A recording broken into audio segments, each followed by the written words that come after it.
Hey everybody, Michael here from Replica Airguns with a practical indoor field test penetration test. Now I've done field tests for both of these guns. We've got this is the, make sure I get it right, TC68. It's a 68 caliber, less lethal gun, so paintball gun essentially. And then we have the T4E, they're both T4E by Umarex products. TP50 pistol, again, less lethal, essentially a paintball gun in 50 caliber. And we're shooting a couple different ammunitions today. We're going to be shooting these nylon, or these are the rubber balls with the steel core for the 50 caliber, for the TP50, and for the 68, the TC68, we're going to be using nylon balls.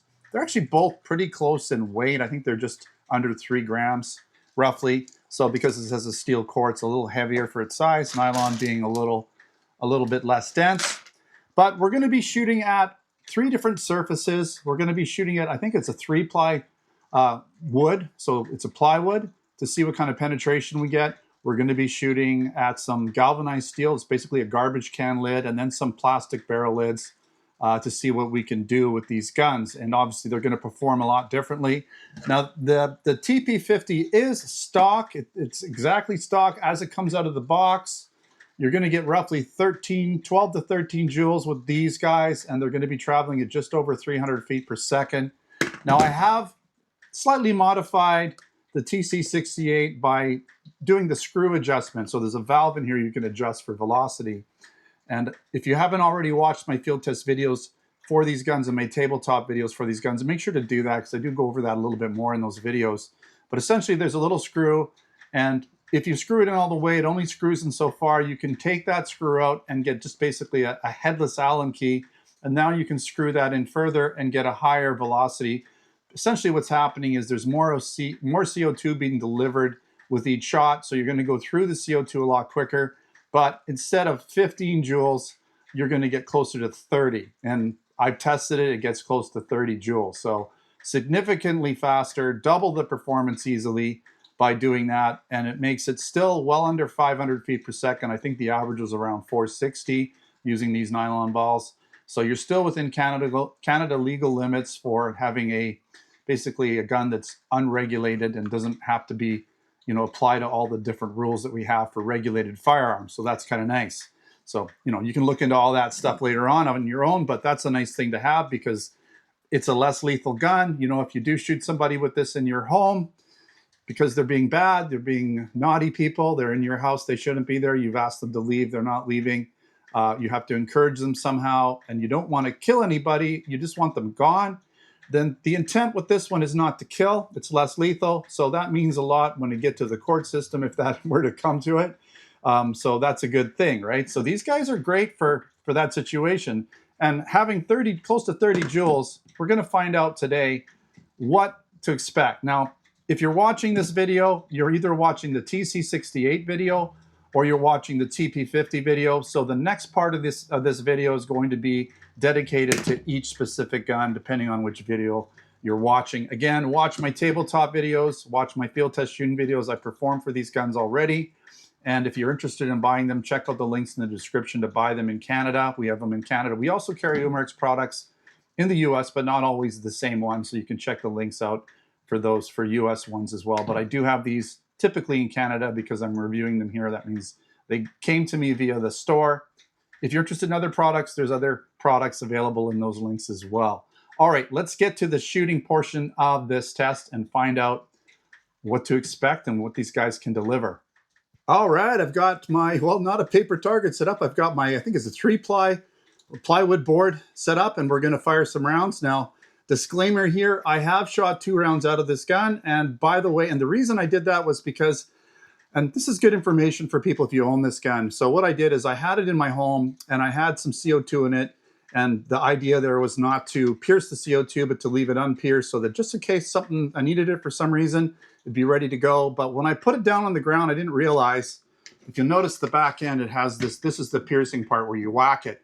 So I accidentally pierced it by putting it down on the ground. Maybe I put it down too hard on the butt and it pierced it. So I was a little bit concerned that maybe some CO2 might have leaked out. So I thought, well, it's a good time to go test out this gun on some plywood. And I fired a few rounds just thinking it might have already leaked a lot of CO2. Disclaimer here, trailer alert, it did not. I was not disappointed at what I got. So I already kind of know what to expect on this plywood. And I haven't changed the CO2, so there is a possibility that we will run dry, but I'm not really worried about it. I know we're going to get a couple good clean shots. And so at this point, we're just going to fire a couple rounds into the plywood and see what we can get. I have to charge it by pushing this little button. There, it is now charged. And let's go. Yikes, one. Okay, they did come back. Oh, that's because I hit the knot. Let's move it over a little bit. Okay, well, they are coming back. Let's take a look. So I did get one right through here, even in the knot.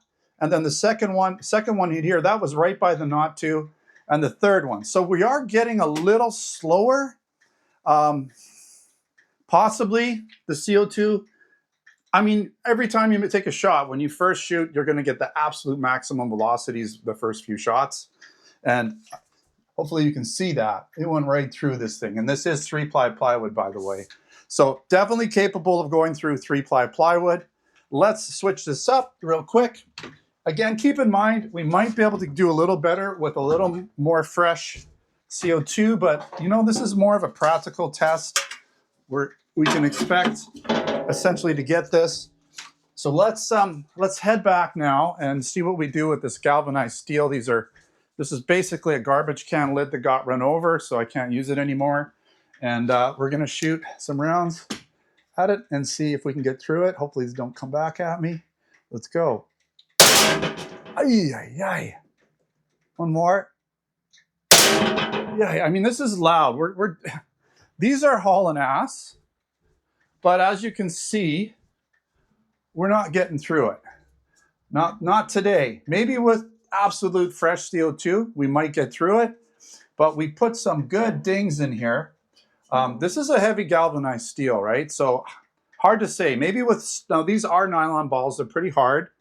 But maybe with some, steel balls, we might be able to get through it because they're going to be a little heavier and they're going to be a little harder and they might get through it. But keep in mind, again, this is a 68 caliber. These are pretty wide rounds, so that dissipates the energy a little more than a smaller round would. So we're going to test one more thing out here, and I might have to come and kind of reset it. Let's just do this. I'm trying to get these to stay. We might have to do something interesting here. Okay. We'll make this work.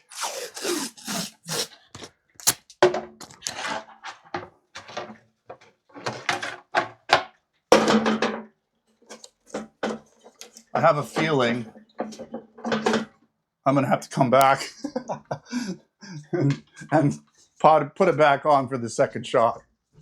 But let's just do that now. All right, we've got 2 more rounds to try and get through here. Let's see what happens. All right.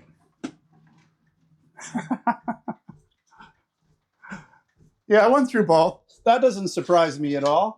It smashed both of them up pretty good here. So you can see. I think one is good enough here for those guys. We can see it went through, no problem. It went through that first one right there and put a hole through that one. So not too bad at all. I think we get the, let me go grab the gun. Got to have the gun when I do the outro. Okay, let's put this in safe. All right. So you can see what we got there. We definitely can penetrate 3-ply plywood. Galvanized steel, I'm not so sure. Maybe with a slightly different ammo, maybe with like truly brand new CO2. Again, I'm using the double CO2 configuration because you can pierce it. You can leave it unpierced. Another option is to go with the 88 gram CO2, but that one you can't pierce it when you need to. You basically, if you're going to shoot it, you can use that 88 gram and you're ready to go, but you will get maybe a little hotter because it's a slightly larger, more grams instead of dual 12 gram, you've got 88 grams. So instead of 24, you have 88 grams. You have like 4 times the amount of CO2. And with CO2 guns, the more CO2 you have in the propellant area, the less it cools down. So it's always good. So follow-up shots are always going to be better with more higher capacity CO2. So that would have probably performed a little better in this test. Maybe one day I'll revisit it with the 88 gram just to see what those results look like. Because, well, let me know if that's something you're interested in. Maybe we can do the 88 gram and see if we get better results, because now we have a baseline to go from. But really, I mean, this gun is awesome. This is such an awesome gun. It looks friggin' awesome. Like if someone had this and you came to their house, just this alone, they're probably going to turn around and walk away. They'd be absolutely retarded to not leave at that point. But, you know, if you did need to do something about the situation and you did have to use this on a person, again, the intent is not to kill. It's less lethal. The intent is to have this person leave your home in a timely manner. And so I think, you know, if it came down to a court situation, you could argue that a lot more effectively than if you were using some other tool to get them out. So I think it's a fantastic option. Again, it's a non-regulated product. You don't need a firearms license. You can even buy one with a criminal record. I'm not condoning criminal activity, but if for some reason you did something stupid when you were younger and you have a criminal record and you can't get a real firearm, but you want to protect yourself or at least have options in your home, then this is a great tool for that. And it's about, you know, if you do that CO2 mod, you're still within legal limits to be unregulated. You're not violating any of those. You're not doing anything illegal. You're still within your rights, and you have a lot of extra power that might come in handy if you do decide to use this in certain situations. All right, thanks again for watching. Don't forget to subscribe. Check us out on Facebook, Twitter, and Instagram. Again, check the links in the description to buy, and we also have a whole bunch of other products in there, not just these types of paintball guns. We've got airsoft, we got air gun, we got BB gun, we got blank gun, we got all kinds of accessories, of course, paintball, everything there. So check out the Replica Airguns.ca for Canada and Replica Airguns.us for the US. Thanks for watching. Until next time, take care.